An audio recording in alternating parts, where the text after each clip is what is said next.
Truth Revolution. Welcome to Truth Revolution. This is where faith and reason meet. I am Pastor Dave. That's Pastor Jeff. And we are from Revolution Church in Salina, Kansas. We'd love to have you come out. We got a very special topic today, though. So if you've had questions about Christianity or about God, this is a show you're not going to want to miss. We've covered this topic before a couple times from different angles, but today we're just putting it out there. Why on earth does God allow evil? Right. And I run into people all the time that this is one of the big sticking points. It's like, why does God allow bad things to happen? I can't believe in a God like that. Oh, yeah, absolutely. I mean, we do foster care. We had some kids we thought we were going to adopt, and then they suddenly got taken away from us. I've had a friend that was murdered. Like, I mean, what the heck? Why doesn't God stop these things from happening if he was good and if he's powerful? Why doesn't he stop this stuff? We're going to talk about that today. Got great answers for this. We got a special guest with us. He's been on the show a couple times before. Dave, what's going on? Well, we'll have a special guest, Dr. Clay Jones. He's an associate professor of Christian apologetics at that one place. Yes, Biola University. He formerly hosted Contend for Truth, a call-in nationally syndicated talk radio program, has spoken all over the world, and is releasing his new book, Why Does God Allow Evil? Compelling answers for life's toughest questions. So welcome to the show again, Dr. Jones. Thank you. It's a pleasure to be with you, gentlemen. Yeah, it's always good to have you. Every time we have you on the show, I go back and I listen to it again. I'm like, that was so good. So today you have a new book coming out. It comes out on August 1st. Is that right? I do, and here it is. Oh, Oops. Yep, that's right. There you go. Nice. August 1st, that's coming out, and they can get that on Amazon. I know because I've been stalking it on Amazon. Oh boy, waiting for that release date. But we've talked to you about this topic before. This is kind of a specialty of yours. How did you get interested in the concept of evil? Why did you tackle this subject?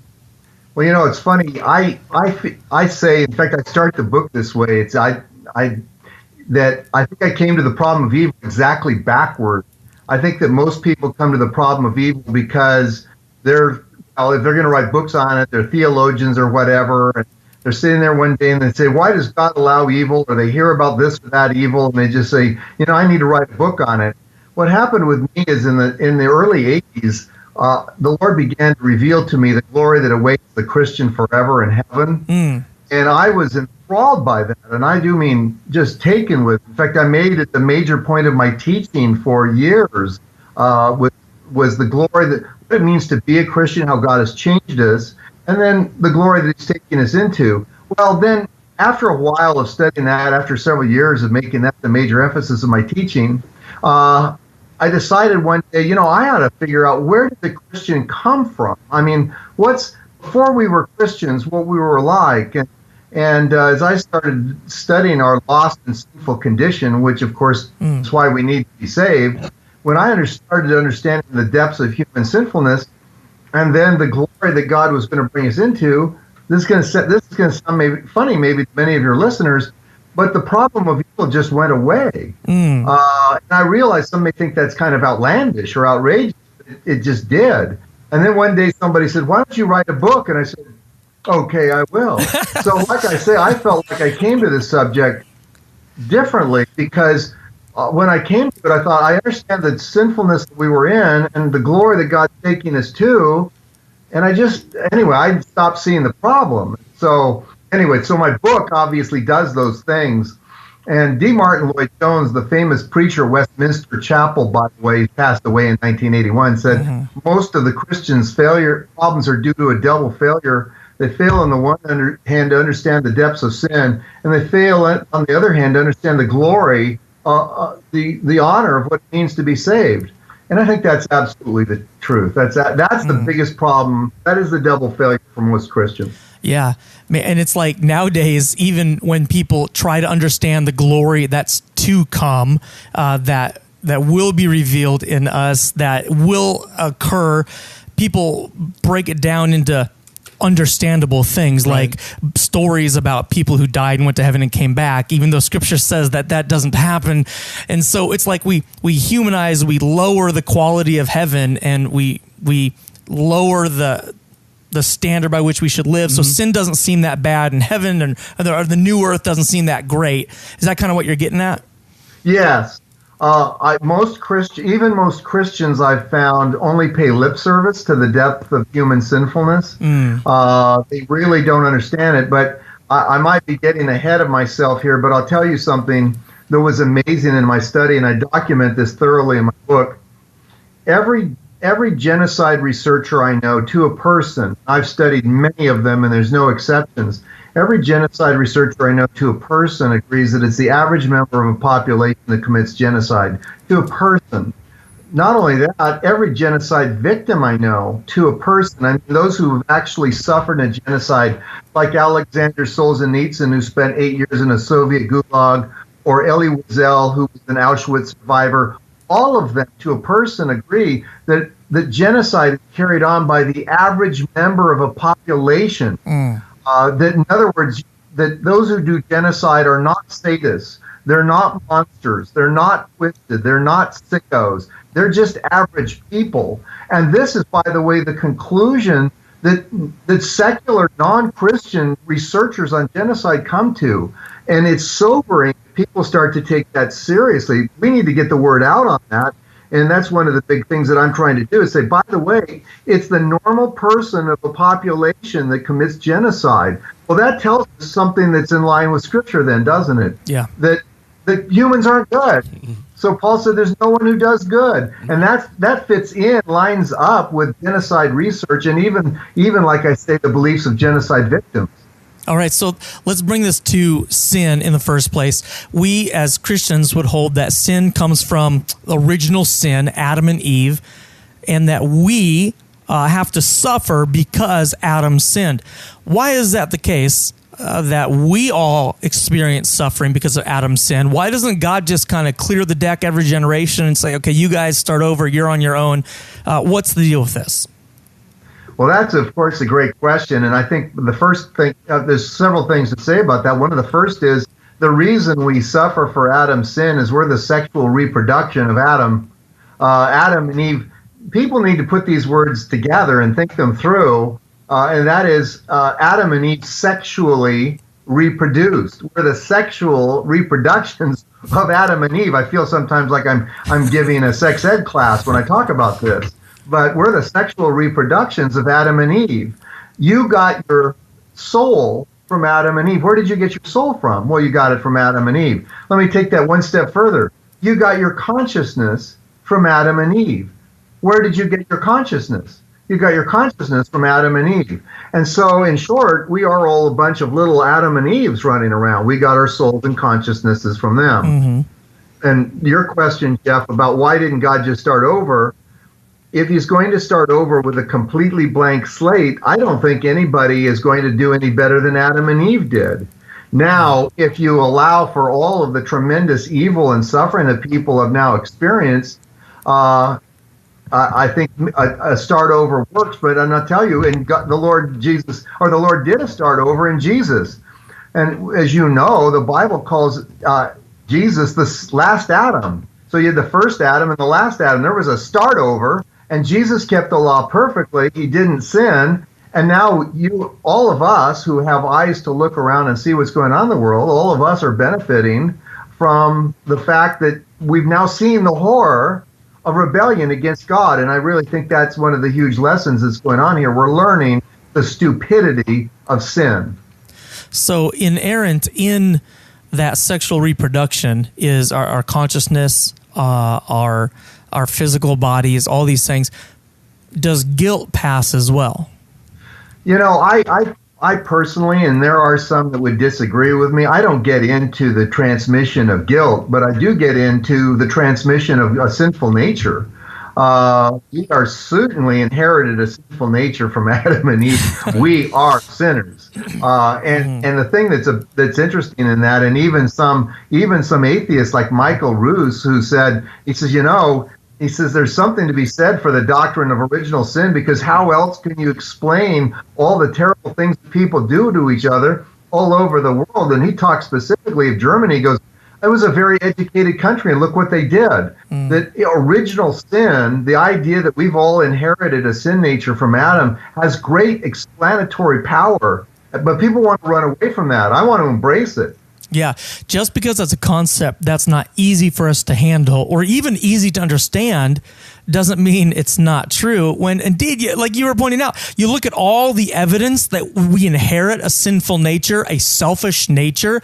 All the evidence points that that's absolutely true. Right. I mean, from the time... Now, you don't have to tell your 2-year-old to be selfish, do you? No, I've got 7 kids, and I can say with some authority that not one of them had to learn to be selfish at all. That's just, it's inside of us. Absolutely. Okay, so let's talk a little bit. Okay, so we get that from Adam. It's passed down. We're not going to go into how that happens right now, but it is. And then some people, though, are better than others. Why would God allow evil to happen to the good people, while some of these bad people, I mean, we'll use those terms, good people versus bad people. Well, the bad people are getting rich, and they get richer, and they seem fine, and the good people seem bad, and they're doing horrible. Why is this? Why does it seem so mixed up? It's interesting. Of course, that's one of the most common questions. Why do bad things happen to good people? And one of the first thing I want to point out to your listeners is there are no good people. Now, I agree. There are some people that don't commit the same level of sinfulness that other people commit. I get it. Not everybody becomes a Jeffrey Dahmer and starts eating people. I get it. Yeah. But in Jesus' considered opinion, there are no good people. When they came to Jesus and they said, "Good teacher," and he said, "Why do you call me good? There's no one good but God alone." Jesus wasn't passing the time of day there. That wasn't small talk for Jesus. No. He's just making small talk, something to say in the spur of the moment. He's making a point.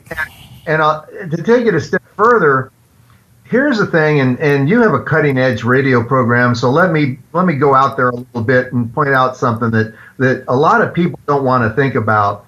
I ask my students all the time, why do gangbangers stop at red lights? And they usually hesitate and go, "Well, guy," because finally they'll say, because they don't want to get a ticket. I go, "Yeah, sure, that's it. But isn't there a more compelling reason the gangbangers stop at red lights? Isn't it because they don't want to be hit by an 18-wheeler and turned into red asphalt?" That's the real reason, right? I mean, sure. And then now let me move up a notch. If you're, because we know in this desperate housewives culture that you've got men and women working together who are married outside the corporation, and they start to flirt with each other, and they start to have sexual fantasies with each other. And pretty soon they're thinking, he'd do it with me, she'd do it with me. And they're thinking that. My question always is, why, if they don't do it, why don't they do it? And I guess your audience understands what I mean. But anyway, Why don't they do it? And isn't the reason self-interest? And what I mean is, she might get pregnant. He might get, we might bring home a new disease. That would be difficult to explain. "Oh, that's new, honey. What's that?" The consequences. That would be difficult to deal with. I could lose my job and my reputation. Now, my point in saying all of this is that if people are fantasizing about having sex with people they're not married to, the reason they're not actually having sex with people they're not married to is not about moral goodness. It's about self-interest. Yeah. So let me just take this one step further. John says in 1 John, "Who hates his brother is a murderer." Well, if you hate somebody's guts, why don't you murder them? Well, it's not because you care for the person, right? Because we've already established that you hate them. Why don't you murder them? Well, it's self-interest, right? I don't, I've seen those guys in the prison population, and I wouldn't do well in there with them. Right. And, what if I got hurt in the process of trying to kill them? I don't want to lose my family, my job. I don't want to be locked up for years and years and years. Now, so notice, if you hate somebody's guts, the reason you're not murdering them is out of self-interest. If you're having sexual fantasies about something, assuming they're available. Let me pause you there for a second. It's out of self-interest. Let me pause you there for a second. We're going to have to get back to this. We're going to keep on this track, though. Okay. We're going to have to take a break. Then we're going to come back and finish this thought about why bad things happen to good people. He's starting that thought about not people aren't good. Right. Nobody's really good. No one except Jesus was good. Amen. We've talked about that before. Yes. Okay, hey, we're going to be right back with Dr. Clay Jones from Bible University. His new book, Why Does God Allow Evil? Available on Amazon and all over the place, August 1st. Get out to truthevolution.tv. We're going to link to his new book. We're going to link to clayjones.net, his website, and maybe Bible University too. I went there, so it's a great school. Do tell. Dr. Jones teaches there, so it's great. All right, we'll be right back. And you got to come out to Revolution Church. Come right back after this break. Truth Revolution. And we're back. We are talking about a world full of good people today. Actually, no, we're talking about the opposite of that, Dave. A world full of evil people. What? All right, why does God... Not so bad. Why does God allow evil? It's a new book coming out in August by Dr. Clay Jones from Biola University. Welcome back to the show. Let's go ahead and finish the thought that you started. Okay, so you made the point that people might be in a corporate structure. They want to have an affair with each other, but they don't have sex because they don't want to get fired. Or they don't want to get an STD. Or STI, or whatever they call them now. Right? People might hate someone, but they don't murder the person because they don't want to go to jail, or maybe they don't want to feel the guilt of doing it, or whatever. So we've got people. Motives. We've got people who feel hatred or feel like they want to commit adultery, but they don't do it. So where does that leave us? Why do bad things happen to good people? Well, where that leaves us is that the good people of our society, for the most part, are adulterous murderers. But they think that they're good people because they're not actually committing adultery for real or actually killing somebody, but they're hating people in their hearts. They're tearing them up, slandering and gossiping against them to knock them down. They're having all kinds of sexual fantasies about people they're not married to, but because they haven't connected, as the scripture does, the heart action with the actual deed, because they go, well, yeah, but I'm not doing the deed, so I'm a good person. No, I'm afraid that's just simply not. You're not a good person. You're really an adulterous murderer, but the reason you're not doing it is out of self-interest. It's not out of moral goodness. So, and once you do that, then you turn the question of why do bad things happen to good people is at least somewhat modified, because people are not good. And that's why Paul said in Romans 3:20, there's no one that does good. People are not good. And guess what? That's why that's why there needed to be a savior. Right. Guess what? Because people aren't good. And one more thing about this. Jesus said, I came to call the sinner, not the righteous. I came to call the sick, not the well. And you guys know, Jesus didn't mean by that there were righteous, well people that he didn't come to call. Yeah. That he's just, you're righteous and well, I don't need you in my team. What he means is until someone realizes that they're sick sinners, they can't come to him in the first place, because you're not going to look for salvation if, very simply, you don't think you need to be saved. And that's where most Americans are today. In survey after survey, most Americans would self-identify as being good, but goodness for them means that they're only committing adultery and murder in their hearts. They're not doing it for real. Jesus doesn't see it that way. Yeah, I think a lot of this comes from a misunderstanding about what holiness is. And, in our culture today, not only do we not understand how holy and frightening God is, and don't get us wrong, we love God. We think God's love is powerful and amazing because he forgives us so much, but let's not forget about the power of God as well. And not even God, but angels, every time angels appeared to people in Scripture, people fell down on their faces, shook, they were scared, they became like dead people, they were so frightened. And this is just angels who are in the presence of God, not even God himself that they saw. And we've made this so wimpy. Now we make angels cute little people, little statues with fluffy bottoms, and we try to make them like these cute little. No, they're frightening creatures because of their holiness. Right. And you go into the throne room of God, and it's frightening. And we don't understand the holiness of God. And we don't really understand what it means to be good and perfect. We've removed that very far from who we are, so that we can think of ourselves as good. Right. Would you agree with that? I do, 100%. I mean, like I say, we think that if we're outwardly good, then we're good, and that's just simply not true. Yeah. If people looked at it though, and they started really paying attention to how much slander and gossip there goes on, they could begin to see that even outwardly they're not really that good. But for most people, the standard of comparison is, well, I'm not physically cheating my wife, and I'm not actually trying to kill anybody. So even though I'm, fantasizing sexually about people I'm not married to, and I want to kill them, that I'm still a good person. And again, Jesus doesn't see it that way. Yeah, that's absolutely right. Now let's take this a step further. Okay, so we admit that people are bad. Okay, so why does God allow bad things to bad people is now the question. If God was really good, wouldn't he even stop bad things from happening to bad people? I mean, wouldn't he even not allow them to go to hell? Wouldn't he just remove all punishments at all? Is eternal punishment even fair? I mean, what's up with that? Well, let's deal with, first of all, would he allow bad things to happen here on planet Earth? And this goes back to the very nature of free will. And it is this. Natural laws must work in regular ways if our actions are going to mean anything at all.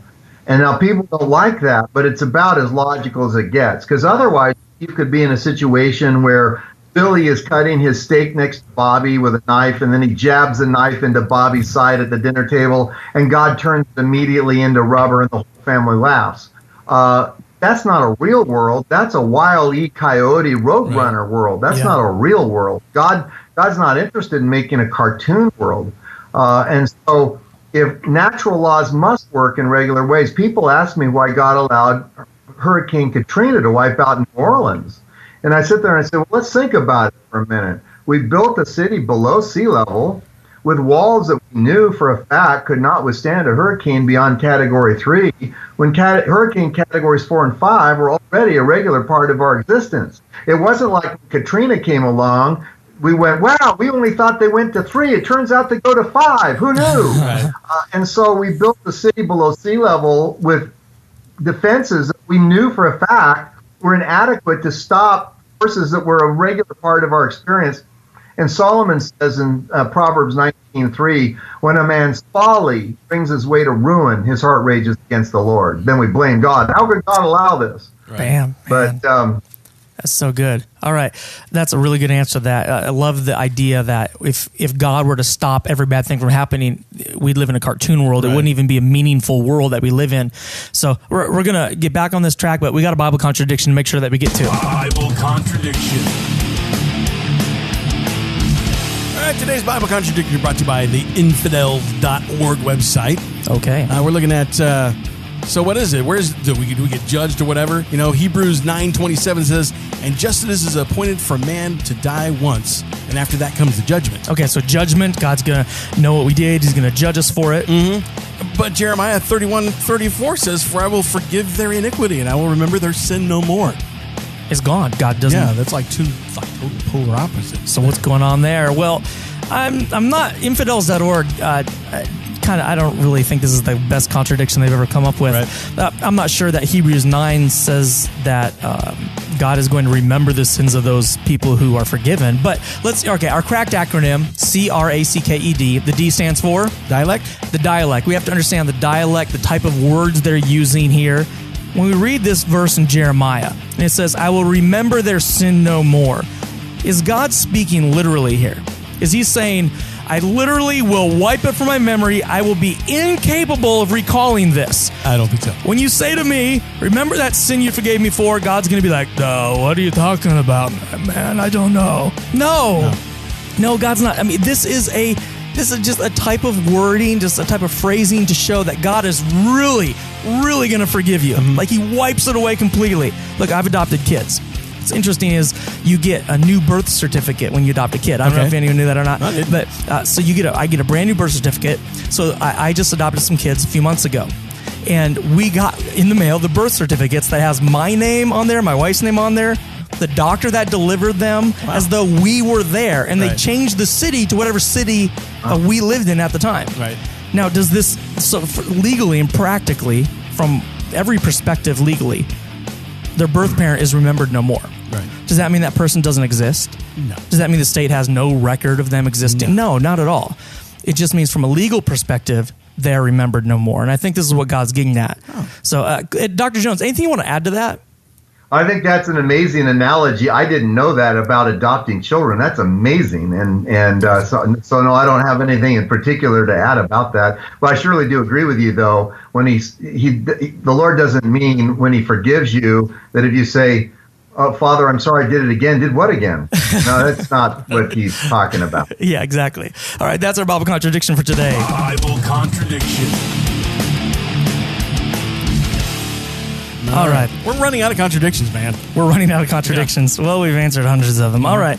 So let's get back to this. You explained why God would allow bad things to happen to bad people, because even if he stopped bad things happening to bad people, then this would just be a cartoon world. But let's get into this and just give me an introduction, because we're going to have to go onto the podcast only. So if you're listening on the radio, you're going to have to get to truthrevolution.tv. Why would God do eternal punishment? Because we believe it's true that unless you accept forgiveness from Jesus, you're punished forever for the things that you've done wrong. Is that just? Well, yeah. In short, yes, it's just. This is definitely the hardest doctrine in this whole subject of regarding why God allows evil.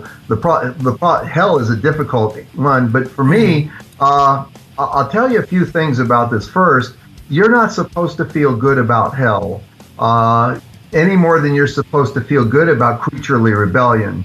Second, I think that people that argue that the gates of hell are locked from the inside are largely correct.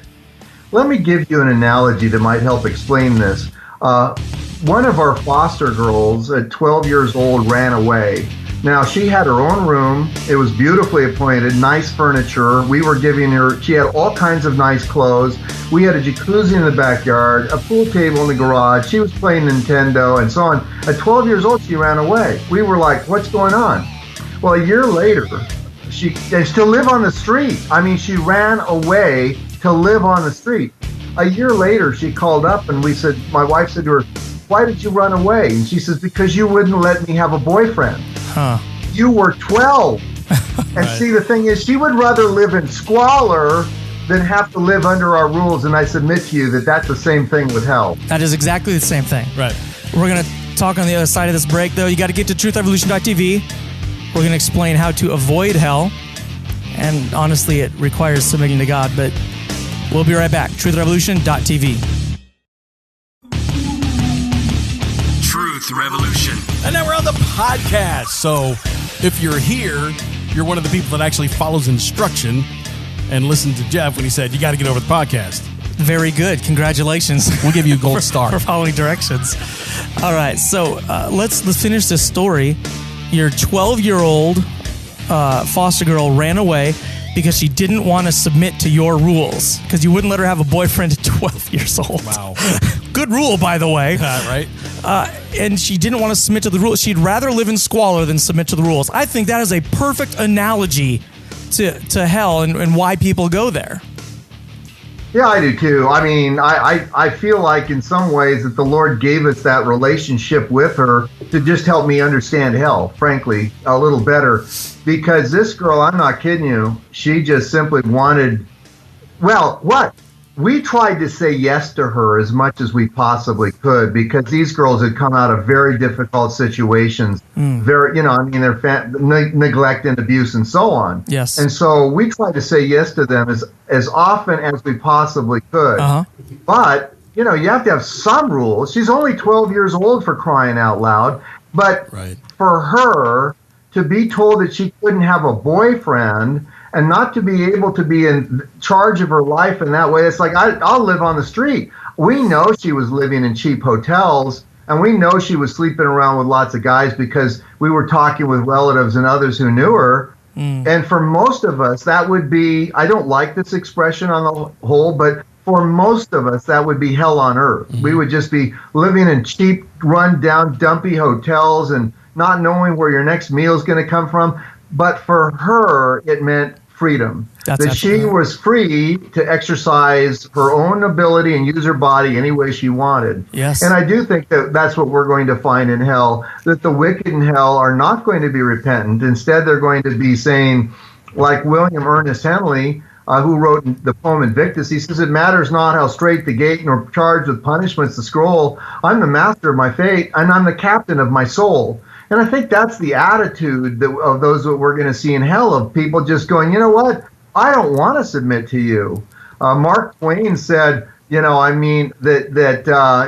that he was better than God. And he says that he and God could never get along. I don't see why we should not take Mark Twain at his words. Yeah. Even Frank Sinatra's song, My Way, I did it my way.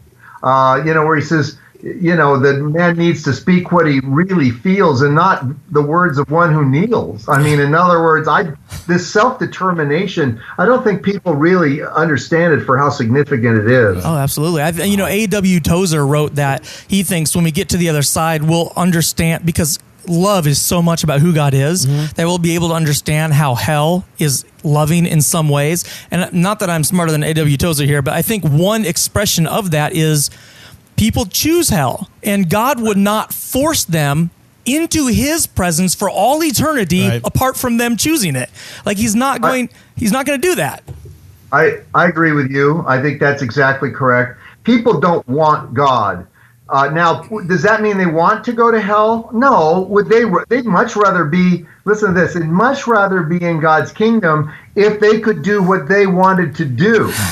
But if they can't do what they want to do, I think they would find God's kingdom absolutely miserable. Yes. Because they would have to do his will, and they don't want to do his will. And so heaven is not a suitable place for them. Yeah, when I was going to school at Biola, learning from you and the other professors there, one of the things that really stuck with me was that apologetics, which is what we do on this show. Showing the reasons that Christianity is reasonable. It's not the door to salvation. It's not the road to salvation. It's not going to convince people who don't want God. It just fills in potholes for people who are willing to travel towards God. It just helps them out intellectually. And I really saw this to be true when I was having a conversation with a guy when I was at one of my very first second church that I worked at. And for about a year, I was giving him all the evidences to show him Jesus rose from the dead, God was real, all these things. And after about a year, I sat down and I was like, man, I have given you everything I got. Don't you believe? And he sat back and he goes, well, you know what, Jeff? I think you're probably right. If I'm honest, there's probably God, and Jesus really did rise from the dead. I really can't refute it anymore, but I don't want to change the way I'm living. I like to cuss. And he gave cussing as one of his reasons for not submitting to God. I like to cuss. And that, wow. And he also, he was into drugs and drinking and sleeping around, but even the simple thing is cussing. He just admitted, I just don't want to get, and he said to me, I'll probably have to get in a car wreck or something crazy for me to turn my life around. And it's like, that is crazy. There you saw it. He just didn't want to submit, which is exactly what you're saying.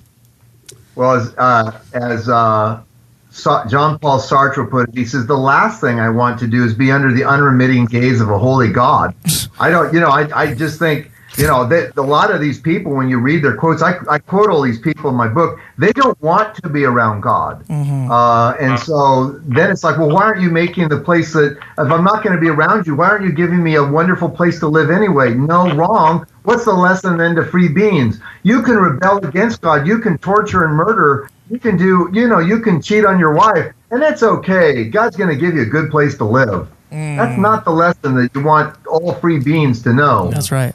Now, so here's the question, and we'll just kind of wrap up with this, maybe just a minute or two on this. But why then did God even invent free will? Why didn't he just make us as people who would always do what is right rather than do what is wrong and reject him and suffer? And why did he even mess with free will at all?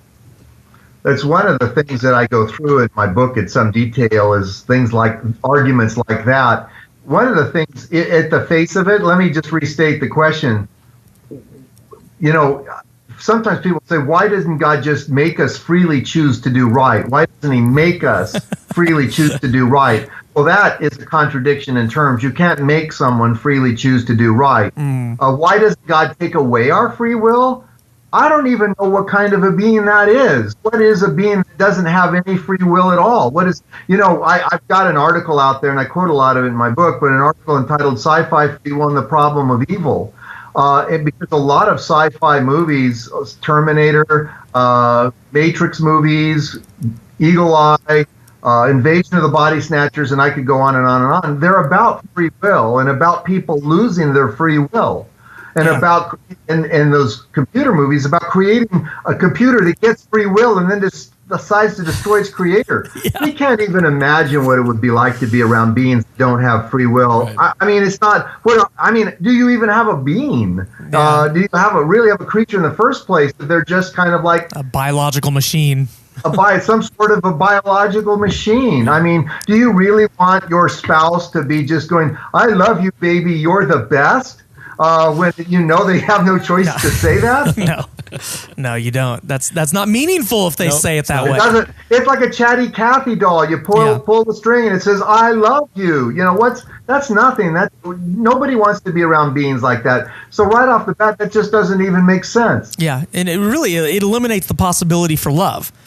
And courage and selflessness and compassion. And yes, all those things. Wow. And actually, so if God were to eliminate the ability for free beings to have love and courage and all those things that are the most beautiful expressions in the world, he would actually be doing evil himself by eliminating those possibilities from beings who can do it right now.